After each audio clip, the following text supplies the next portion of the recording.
ایک طالب علم نے اپنے استاد سے تجسس بھرے لہجے میں سوال کیا کہ استاد محترم، آخرت کے روز اللہ تعالی ہم سے حساب کتاب کیسے لے گا؟ استاد نے فوراً جواب دینے کی بجائے ایک عملی طریقہ اپنانے کا فیصلہ کیا۔ انہوں نے اپنی جیب سے کچھ رقم نکالی اور شاگردوں میں تقسیم کرنا شروع کی۔ کسی کو 100 روپے دیے، کسی کو 80، کسی کو 50 اور کسی کو 10۔ جس شاگرد نے یہ سوال پوچھا تھا اسے سب سے کم یعنی صرف 1 روپیہ ملا۔ وہ شاگرد دل ہی دل میں اداس ہو گیا کہ استاد نے اسے سب سے کم تر کیوں سمجھا۔ استاد نے مسکراتے ہوئے ہدایت دی کہ تم سب یہ رقم اپنی مرضی سے خرچ کرو، مگر یاد رکھنا کل ہم شہر کے تندور پر ملیں گے اور وہاں حساب ہوگا۔ اگلے دن سب تندور کے پاس جمع تھے۔ استاد نے حکم دیا کہ باری باری تندور کی تپتی ہوئی منڈیر پر کھڑے ہو کر تفصیل بتاؤ کہ پیسے کہاں خرچ کیے۔ پہلا شاگرد جس کے پاس زیادہ پیسے تھے وہ تپتی منڈیر پر چڑھتے ہی بے حال ہو گیا۔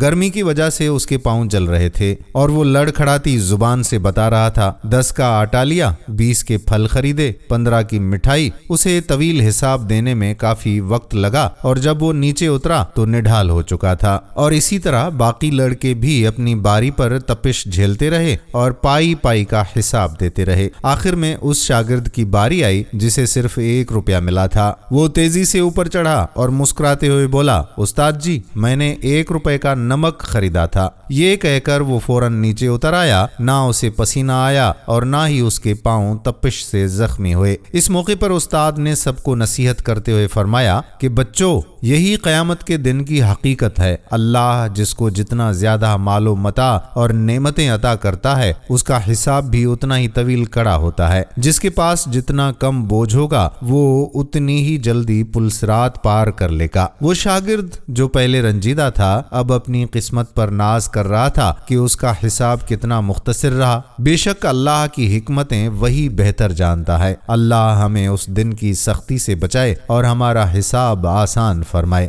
آمین۔